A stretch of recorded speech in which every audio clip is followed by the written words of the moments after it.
네, 오늘은 52문이에요. 19주일의 첫 번째 시간은 우리가 지난번에 했었고, 이제 52문 두 번째 시간입니다. 제목을 심판주로 오실 것과 우리의 위로, 심판주로 오실 것과 우리의 위로라는 제목을 정했습니다. 52문은 주님께서 이 땅에 행하실 마지막 사역에 대한 내용이에요. 그러니까 이 땅에서 마지막으로 주님이 무엇을 하시는가를 얘기를 하고 있는 거죠. 마지막 사역이라고 하는 것은 완성을 얘기하죠. 그러니까 이 땅에 하나님께서 계획하신 것들이 완성되는 날, 그날 예수님은 어떤 식으로 완성을 시키시는 것인가, 이 내용을 담고 있어요. 그러니까 종말에 대한 내용이에요. 이것을 이제 주님의 재림의 때라고도 얘기를 할 수가 있고, 또 그렇게 주님 재림의 때 종말에는 하나님께서 계획하신 구원이 완전히 이루어지게 된다, 완성된다, 이런 거죠. 그리스도께서는 승천하시고 하나님 보좌 우편에 계심으로써 자신의 교회의 머리시고 또 모든 것을 주관하시는 주님이시라는 것을 우리는 배웠습니다. 그리스도께서는 이 세상에서 다시 오실 건데 그때 산자와 죽은 자의 심판자로 오신다고 합니다. 다시 오시는데 그때는 처음 오셨을 때처럼 약하고 가난하고 학대받으면 그냥 맞아주시는 그런 분이 아니라 영광스러운 모습으로 올라가셨잖아요. 부활하실 때, 부활하시고 승천하실 때 그 올라가신 그 모습 그대로 내려오실 때는 이 땅에 공생애 동안은 굉장히 초라하고 볼품없이 사셨는데 내려오실 때는 올라가실 때 왕으로 올라가신 것처럼 내려오실 때도 왕으로서, 왕인데 그냥 왕이 아니라 심판하시는 왕, 재판장으로 오신다라고 합니다. 근데 그때 누구를 심판하신다고요? 산자와 죽은 자를 심판한다. 산자와 죽은 자라고 하는 것은 단순히 우리 육신의 호흡이 붙어 있는 산자와 죽은 자만을 말하는 게 아니에요. 그 사람들도 포함이 되죠. 왜냐하면 죽은 자, 산자는 당연히 살아있는 상태에서 심판을 받을 거고, 죽은 자는 어떻게 심판받을까요? 시체에 놓고 심판하실까요? 다시 살아나게 만드시죠. 그리고 심판을 하세요. 죽지 않을 몸으로 만드셔서 심판을 하셔서, 지옥의 형벌은 영원하잖아요. 그러니까 그 영원함을 계속해서 받게 되는, 고통을 당하는 그런 몸으로 부활을 시켜서 이제 심판을 하시는 거죠. 그러니까 부활은 믿는 자와 믿지 않는 자가 다 부활을 합니다. 그런데 이제 구원의 부활이냐, 형벌의 부활이냐에 따라서 좀 다른 거예요. 그런데 제가 단지 육신의 호흡이 붙은 것만 산자, 없는 자가 죽은 자라고 말씀을 드린 것이 아니라, 그것만이 아니라 그리스도의 생명이 있는 자를 성경에서는 산자라고 해요. 그리스도의 생명이 있는 자. 그리고 그리스도의 생명이 없고 그냥 단지 우리의 육신의 호흡만 가지고 있는 자들을 살아있으나 죽었다라고 하죠. 살았다 하는 이름은 가졌으나 죽은 자로다 한 것처럼, 계시록의 교회한테 얘기하신 것처럼 4대 교회죠. 결국은 살아있다고 다 산 게 아니라는 거예요. 그러니까 주님께서 다시 오실 때는 주님의 생명을 가진 산자와 주님의 생명이 없는 죽은 자를 다 심판하시겠다. 그리고 호흡이 붙어있는 자와 호흡이 없어서 지금 죽어있는 무덤에 있는 자들까지도 일으켜서 심판하시겠다.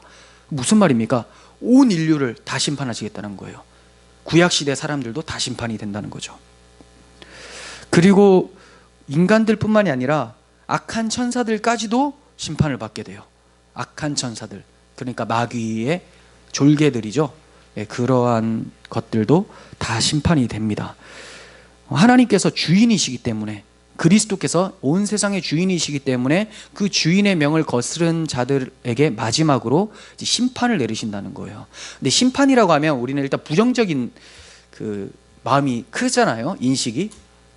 그래서 제가 이제 심판받습니다라고 할 때는 주로 지옥의 형벌을 얘기를 하지만, 사실 심판 자체는 그 부정적인 건 아니죠. 옳고 그른 것을 심판한다, 이거예요.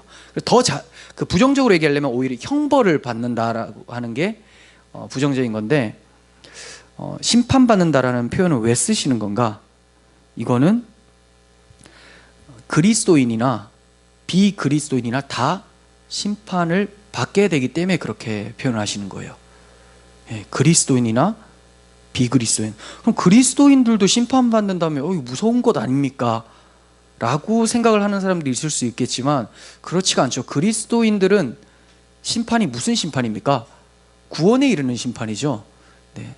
아, 너희 의인이구나. 요 심판받기 위해서 하나님이 세우시는 거예요. 그거 때문에 우리는 두려워할 필요가 없습니다.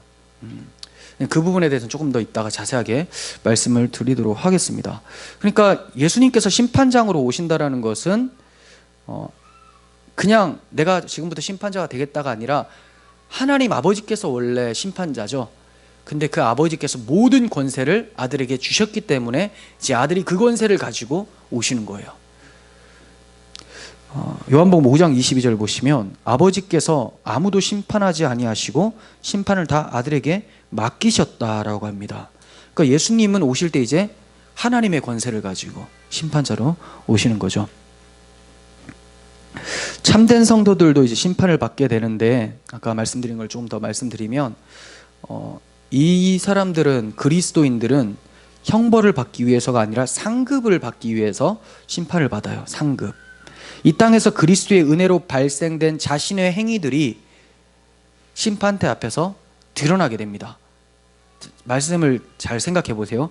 이 땅에서 그리스도의 은혜로 발생된 삶의 행위들, 이것들이 심판대 앞에서 싹 드러나요. 그럼 무슨 말입니까? 우리가 어떤 선행을 하잖아요. 그리고 뭐 가난한 사람들도 도와주고 여러 가지 일을 했어요. 믿는 자가 했습니다. 그러면 이 선행에 대한 상을 주세요. 근데 제가 아까 뭐라고 했습니까? 그리스도의 은혜로 발생된 행위라고 했죠.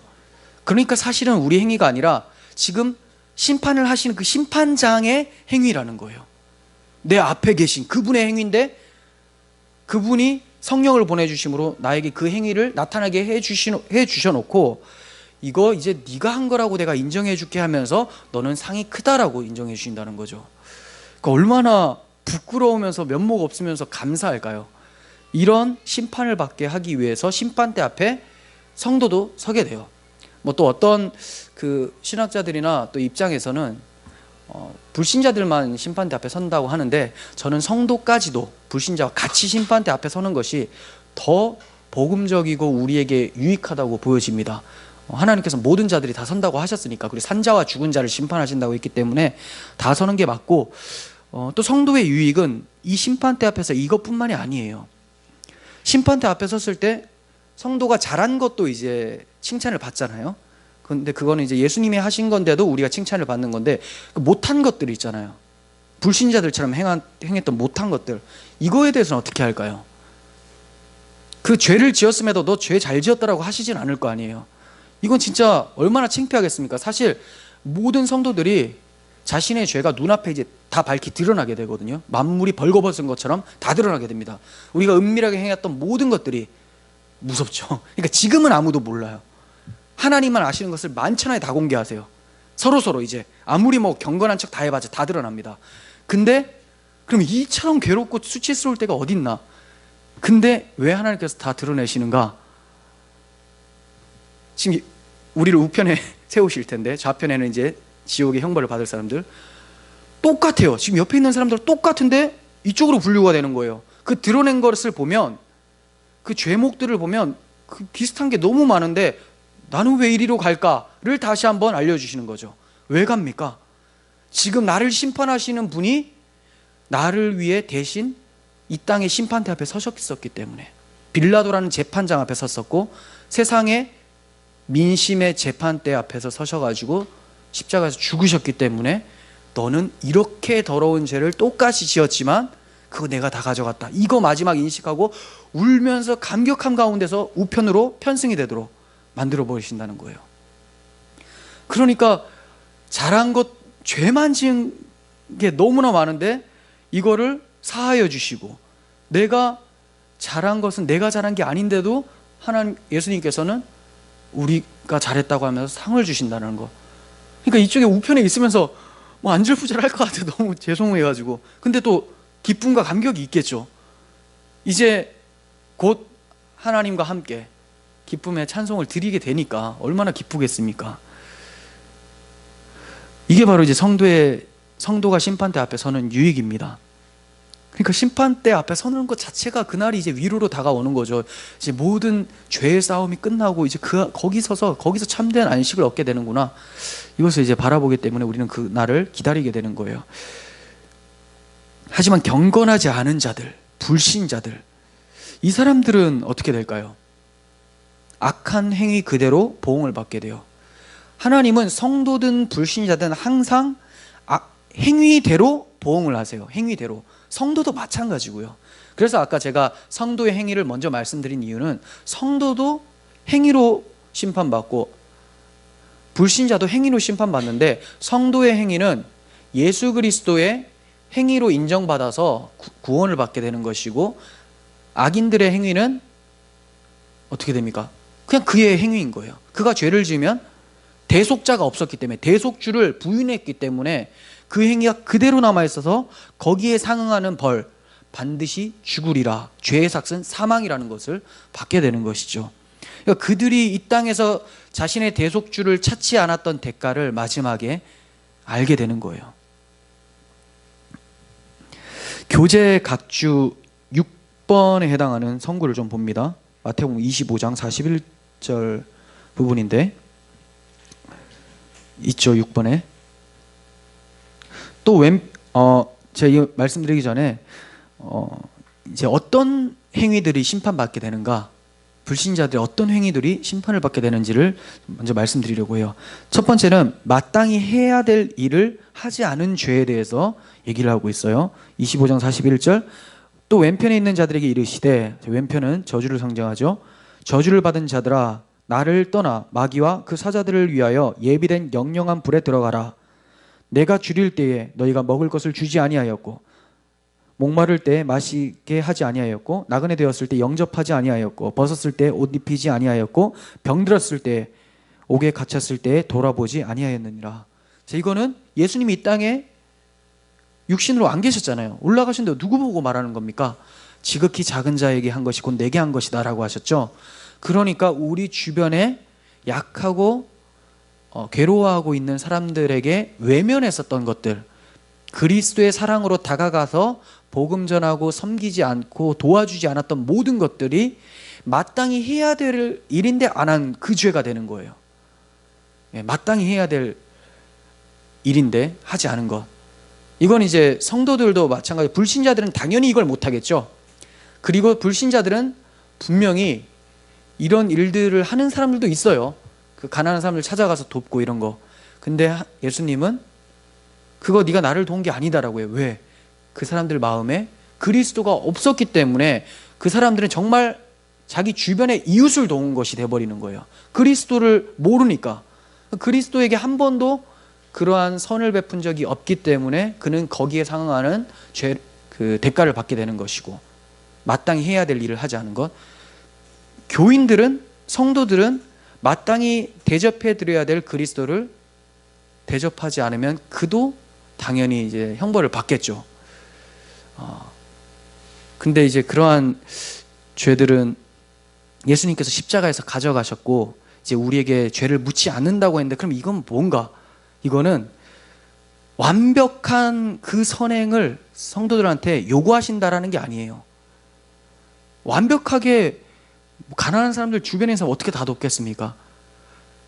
예수님을 전혀 인식하지 않고 살았던 무늬만 그리스도인들, 이웃에게 그리스도의 사랑으로 다가가려고 했던, 시도조차 하지 않았었던 그러한 마음들이 결국은 너는 나를 믿지 않았던 것이다 라고 이제 정죄가 되는 거죠. 그래서 그 사람들은 그 성도로 분류되는 것이 아니라 무늬만 성도였었던 불신자로 분류가 돼서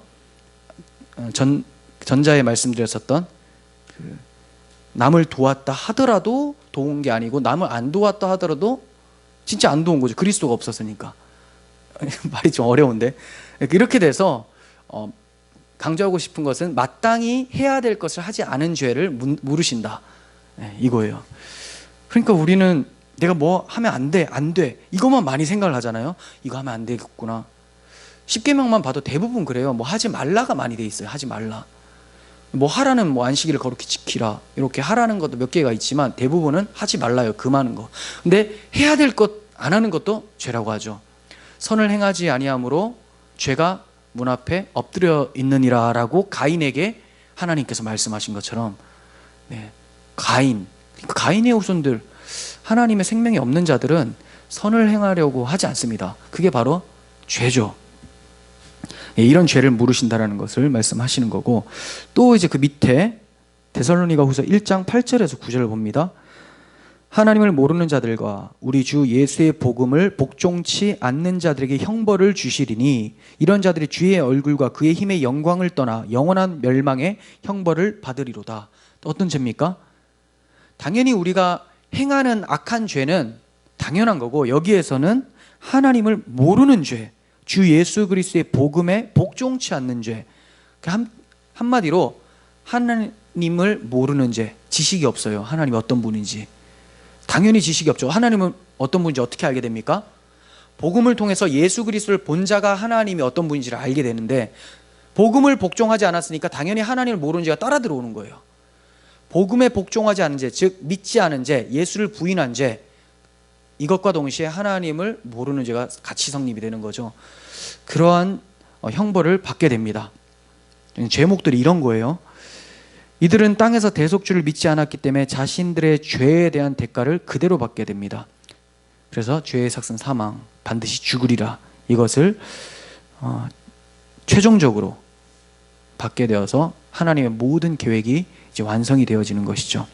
이러한 사실을 생각하면서 52문을 보시면 살아있는 자들과 죽은 자를 심판하실 그리스도, 이 그리스도가 왜 우리한테 위로가 되는지, 주님이 심판주로 오신다는 것이 왜 위로가 됩니까? 이 질문을 하고 있는 거거든요. 첫 번째 답에서는 내가 어떤 슬픔과 핍박을 당하더라도 전에 나를 대신하여 하나님의 심판대 앞에 서시사 내게 임한 모든 저주를 제거하신 바로 그분이, 이게 중요하죠. 어떤 핍박을 당하더라도가 중요한 게 아니라 왜 위로를 얻을 수 있는가? 전에 나를 대신하여 하나님의 심판대 앞에서 서셔서 내게 임한 모든 저주를 제거하신 그분이 심판자라는 거예요.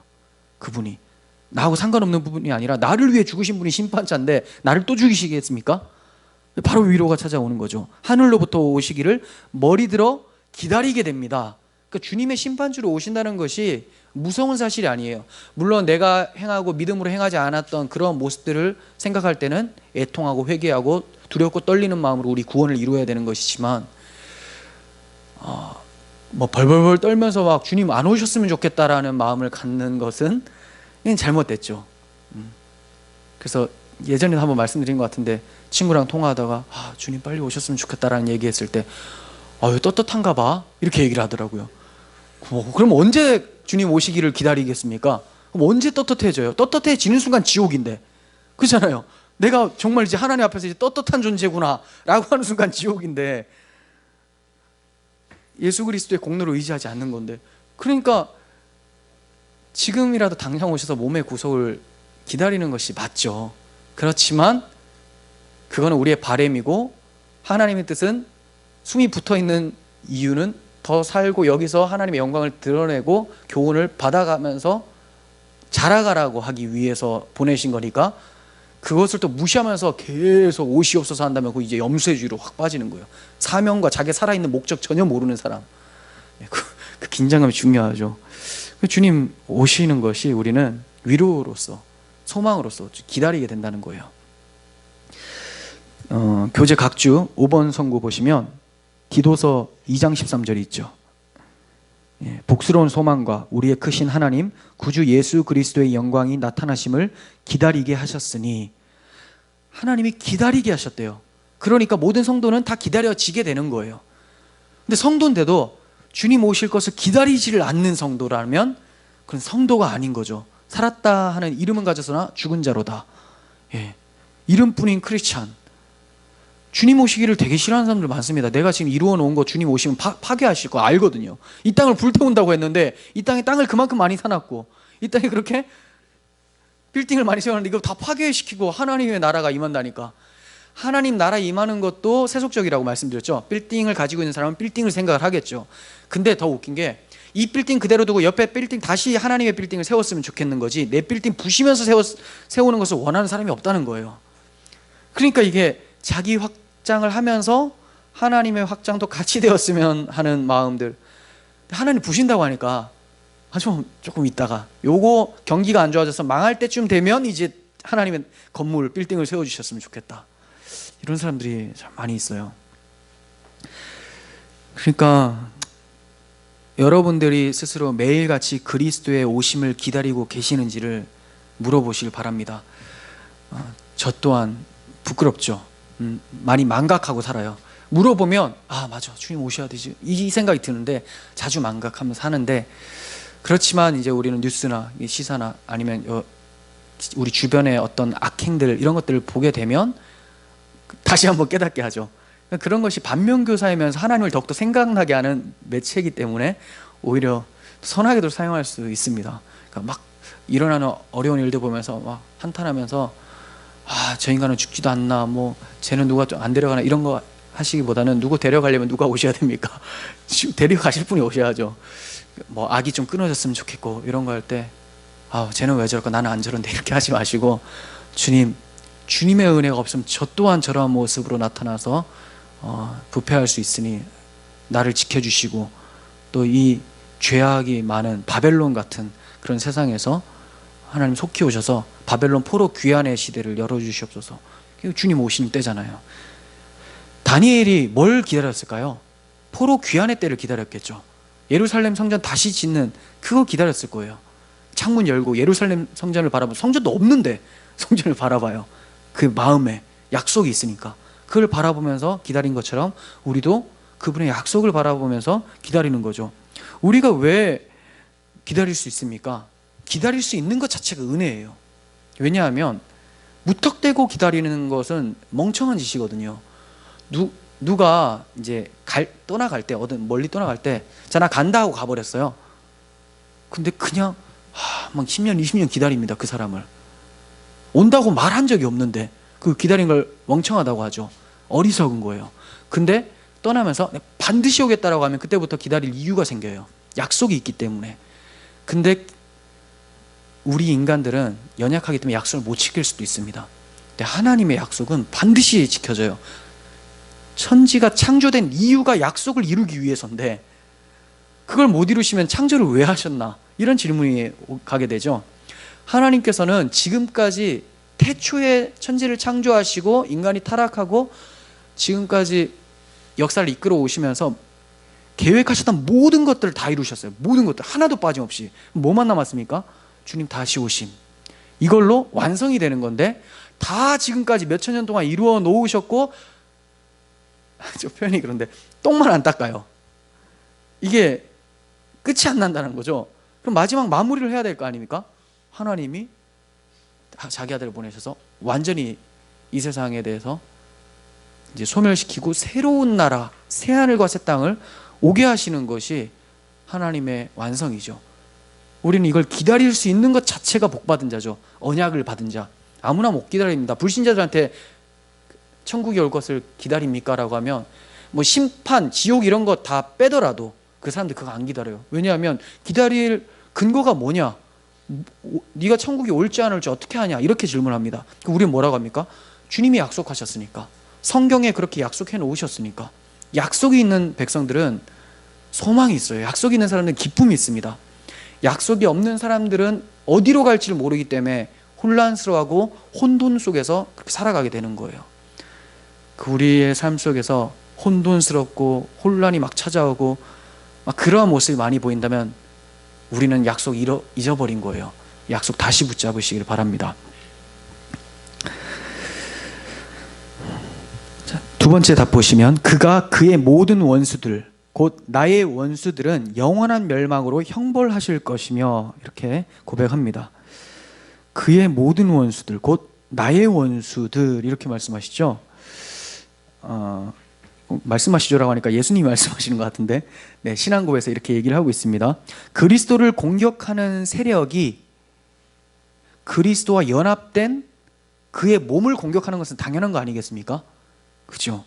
그래서 그리스도를 공격하는 세력이 나도 공격하기 때문에 그리스도의 원수이자 나의 원수가 되는 거예요. 이들이 왜 그리스도를 공격합니까? 왜 예수님을 십자가에 못 박았습니까? 하나님 나라와 그의 의를 막아서기 위해서죠. 아까 말씀드렸다시피 그리스도 오심을 기다리지 않는 사람들도 있다 했잖아요. 교회 안에 있는 불신자들이 그렇다 했잖아요. 자기는 그리스도인이라고 생각을 하지만 그리스도를 기다리지 않아요. 그 이유는 그리스도의 나라가 임하면 내 나라가 없어지니까, 내 빌딩이 없어지니까. 그러니까 마찬가지예요. 교회 안에 있건 밖에 있건 그리스도를 기다리지 않는다는 것은 그의 나라와 그의 의를 기다리지 않는 것이고, 그걸 막아서기 위한 존재들이죠. 그래서 진짜 성도의 적은 안팎으로 다 존재해요. 외부에서 복음 증거하고 그리스도를 모독하고 우리를 박해하는 사람들, 교회 내부에서 이상하게 그 복음의 교리를 바꾸어서 혼란스럽게 만드는 사람들, 다 적이죠. 내 마음 안에도 그런 적들이 질비하고 있고, 이런 부분에서 이제 깨어 있어야 되는 거죠. 우리가 그리스도인이라면 우리 또한 하나님 나라와 그의 의를 위해서 살게 됩니다. 그리스도께서 그렇게 사셨던 것처럼 이 세상과 역행하는 한대의 가치관을 가지고 살게 되고, 나의 의를 비롯한 인간의 모든 의는 바람에 나는 개와 같음을 인정하고 선포하면서 삽니다. 그리고 오직 그리스도의 의만을 자랑하면서 살아요. 그렇게 되면 그리스도의 원수가 나의 원수라는 말이 가슴에 와닿게 되는 거죠. 내가 정말 그렇게 살면. 근데 그리스도의 원수가 진짜 여러분들의 원수처럼 느껴집니까? 그냥 나를 해코지하는 개인적인 사사로운 감정 때문에 해코지하는 사람 말고 그리스도의 원수가 나의 원수라고 느껴지는가? 그건 내가 그리스도처럼 살아가질 때 와닿게 되거든요. 내가 그리스도처럼 모습이 나타나면 그 세력들은 당연히 나를 공격하게 되니까. 근데 그렇게 안 느껴진다는 것은 내가 전혀 그리스도의 모습이 나타나고 있지 않다는 것을 보여주는 것이기도 하죠. 계시록에 나오는 큰 성길에서 죽임을 당한 두 선지자가 있었죠. 이 두 선지자의 원수가 그리스도의 원수인 것처럼 우리도 선지자로서 그리스도만을 자랑하면서 산다면 이 세상이라는 큰 성길에서 죽음을 당하게 될 거예요. 이로써 그리스도의 원수가 나의 원수임이 발견되게 되는 거죠. 모든 박해 속에서 위로를 받을 수 있는 힘도 바로 나의 원수와 그리스도의 원수가 동일하기 때문입니다.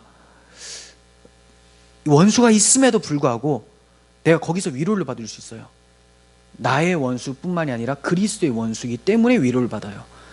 나의 원수면 누가 갚아야 됩니까? 내가 갚아야 되는데, 내가 힘이 있어야 되고 하는데, 나의 원수이자 그리스도의 원수이면 위로가 되죠. 누가 갚습니까? 그리스도가 갚는 거예요. 내 소관이 아닌 거죠.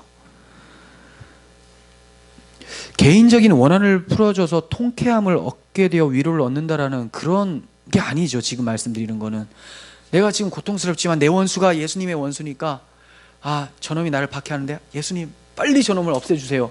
그럼 내가 통쾌할 것 같아요. 요런 거는 그리스도의 원수 따로 내 원수 따로 된 거예요. 딱 분리된 거예요. 그런 마음이 아닙니다. 그리스도의 원수라는 것은 복음에 대한 부분을 얘기를 하는 거. 복음, 하나님 나라를 저지하는 거.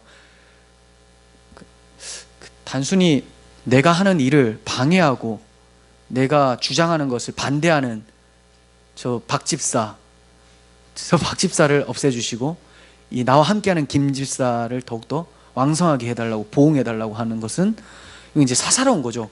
둘 다 그 사람이 이제 그리스도의 원수로 행하고 있죠. 많은 사람들이 십자가의 원수로 행하고 있으니 자기가 눈물을 흘리면서 구한다고 바울이 얘기를 하잖아요. 그런 것처럼 교회 안에서 그리스도의 원수, 본인이 그리스도의 원수이면서 그리스도여 나의 원수가 당신의 원수이오니 저 사람을 보응해 주시옵소서라고 한다면 주님이 오시긴 오시겠죠. 누구를 위해서? 그 사람을 보응하기 위해서. 그걸 아셔야 돼요. 내 원수를 대신 갚아주세요. 저놈이 사라져야지 속이 후련할 것 같아요. 이런 식의 갚으심이 아니라는 겁니다. 얼마나 많은 교인들이 이러한 기도를 하면서 주님의 재림을 기다리고 있습니까? 참된 성도의 위로는 사랑하는 하나님 나라와 그분의 의가 임하는 것이지 사사로운 감정에 있지 않다는 것을 기억했으면 좋겠어요. 자, 다음 답을 보시면 나는 그의 택함을 받은 모든 사람들과 함께 하늘의 기쁨과 영광 가운데로 그에게로 이끌어 들이실 것입니다. 자, 여기 중요한 포인트들이 있습니다. 그의 택함을 받은 모든 사람들과 함께 이렇게 나와요. 그리스도는 택하신 모든 자를 한 사람도 빠짐없이 구원해내세요. 마치 잃어버린 한 마리 양을 끝까지 찾아내서 어깨에 메고 돌아와서 잔치를 벌이는 선한 목자와 같이 예수님은 당신께서 택하신 자는 한 명도 빠짐없이 다 찾아내시고 보호하시고 잔치를 벌이신다는 거예요. 어린 양의 호린 잔치라고 하잖아요. 그 잔치. 요한복음 6장 38절 보십시오. 우리의 구원이 얼마나 안전한지. 내 모습을 보면 불안해요. 그래서 두렵고 떨림이 있어요. 근데 그리스도를 의지할 때는 얼마나 안전한지 보겠습니다. 내가 하늘에서 내려온 것은 내 뜻을 행하려 함이 아니요 나를 보내신 이의 뜻을 행하려 함이니라. 나를 보내신 이의 뜻은 내게 주신 자 중에 내가 하나도 잃어버리지 아니하고 마지막 날에 다시 살리는 이것이니라. 예수님께서는 아버지의 뜻을 반드시 완성시키시죠. 그러면 단 한 명도 잃어버리지 않는다는 거죠. 높음이나 기쁨이나 다른 어떤 피조물이라도 우리를 그리스도 예수 안에 있는 사랑에서 끊을 수 없다. 네. 예수께서 세상에 있는 자기 사람들을 사랑하시되 끝까지 사랑하시니라. 끝까지 아무도 잃어버리지 않는다는 거예요. 이것이 우리의 위로죠. 또 사랑하는 모든 성도들을 우리가 함께 하나님 나라에서 볼 수 있게 된다는 사실에서도 위로를 얻을 수가 있게 됩니다. 여러분 주변에 있는 사람들, 먼저 가신 분들, 믿음의 동역자들 있죠. 그런 사람들 다 주님 나라에서 볼 수 있습니다. 그냥 보는 것도 아니에요. 이렇게 세속적인 나라에서 보는 것도 아니고 하나님을 찬송하고 죄가 없는 그곳에서 그토록 소원했었던 것들이 다 이루어진 예수님과 함께 손잡고 하나님을 찬송하는 그 모습이 기다리고 있으니까 우리에겐 위로가 되겠죠. 근데 만약에 예수님께서 한 사람이라도 빼먹으시고 구원을 못 하신다면, 그 중에 내가 사랑하는 동역자가 있었다면 얼마나 마음이 무너지겠습니까? 하지만 예수님은 절대로 실수가 없으시고 반드시 자기 사람을 끝까지 사랑하시기 때문에 나의 구원의 확신과 더불어 나의 동역자들, 우리 형제 자매의 구원도 확실하다는 것 때문에 위로를 얻게 되는 거예요.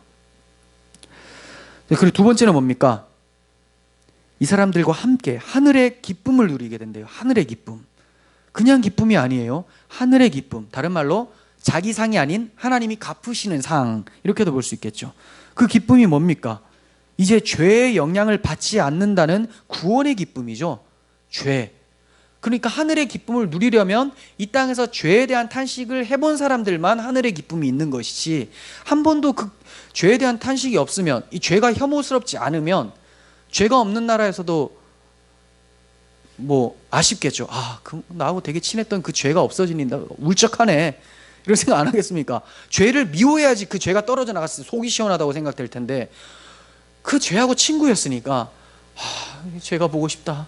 그럼 어디로 가야 돼요? 지옥에 가면 죄가 막 질비합니다. 그쪽으로 가면 되죠. 그래서 그런 사람들은 천국에 못 온다는 거예요. 행위 구원이 아니라 그렇게 믿음은 죄와 싸우게 되고 죄를 미워하는 성향을 갖게 만드는데, 그것이 안 보이면 어디로 갑니까? 지옥을 가게 되는 것이죠. 저는 지옥 얘기를 참 많이 합니다. 그래서 참 은혜를 강조하는 것처럼 하면서도 지옥 얘기를 많이 하는 이유는, 우리에게 베풀어진 은혜와 우리의 구원이 그렇게 보잘것없고 하찮고 그냥 툭 주어진다는 게 아니에요. 그리스도께서 이 죄를 그렇게 미워하셨기 때문에 십자가에서 자기가 대신 가져가실 만큼 미워했다는 걸 강조하기 위해서 죄, 지옥, 형벌, 이걸 얘기하는 거지, 여러분 단지 벌벌 떨면서 행위구원을 이루려고 하는 거 아닙니다. 행위구원 이루려고 하면 벗어날 수 있습니까? 아니에요.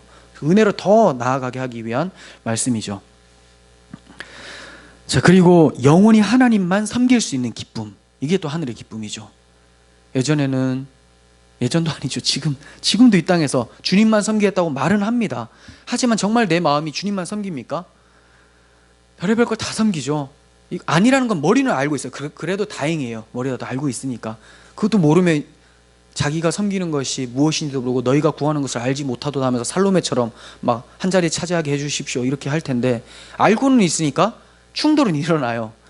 그렇지만 주님을 섬겼다가 이 마귀적 세상을 또 섬기는 모습이 나타났다가 반복하잖아요. 그런데 그 나라 가면 뭐예요? 하나님만 섬길 수 있대요.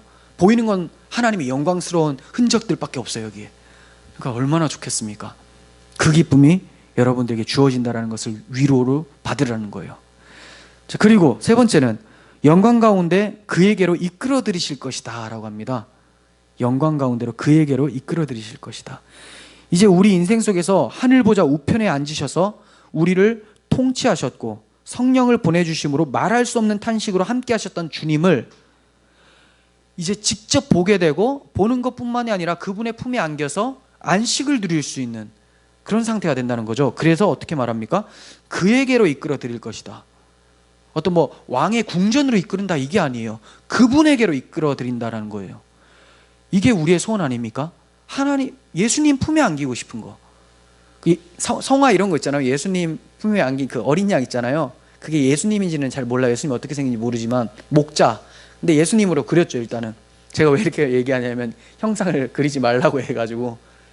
근데 네, 그냥 저는 그런 그림조차 싫어하는 건 아니에요. 왜 그러냐면 예수님 얼굴만 떡하니 있으면 이건 정말 숭배를 위해 만들어진 거고, 그 양치는 예수님 있잖아요. 그건 숭배를 위해서가 아니라 그 내용을 생각하면서 예수님이 이렇게 우리를 돌보신다라는 것에 초점을 두게 되죠.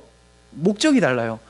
스토리가 있는 그림과 스토리가 없이 얼굴만 떡 있고 조각상 딱 있으면 요 앞에서 기도하게 되는 거예요. 이 우상 숭배. 수요일도 말씀드렸지만 엄격한 개혁주의에서는 이것도 싫어합니다. 제가 이렇게 하면 또 뭐라고 할 수도 있어요. 우리 교단은 개혁주의 교단이지만 개혁주의를 지지하는 사람들은 별로 없는 것 같은데, 그래서 뭐라고 안 하겠지만, 네, 아무튼 그렇습니다. 무슨 얘기하다가 이렇게 왔죠? 네, 그분에게로 이끌어 드린다. 그분의 품에 안긴 어린 양. 네, 이 얘기하다가 우리가 어린 양이 언제 마음이 편할까요? 선한 목자 품에 안길 때. 그 전에 막 그 광야 돌아다니면 아사셀의 염소처럼 죽어나는 거죠. 죽는 거죠. 그러다가 목자가 찾았어요. 이놈아 일로 와라 해서 안았습니다. 그때 그제서야 매 하다가 이제 잠들 수 있을 거 아닙니까? 그게 우리의 위로예요. 주님 오실 때 우리는 그렇게 우리를 안아주실 분을 맞이하는 거예요. 심판자라고 할 때 그 두려우라고 말씀하시는 거 아닙니다. 그리고 그때 주님께서는 우리에게 면류관을 또 씌워주심으로써 주님을 만나는 것이 상이고 그게 우리의 면류관이다라는 것도 이제 생각을 해볼 수가 있겠죠.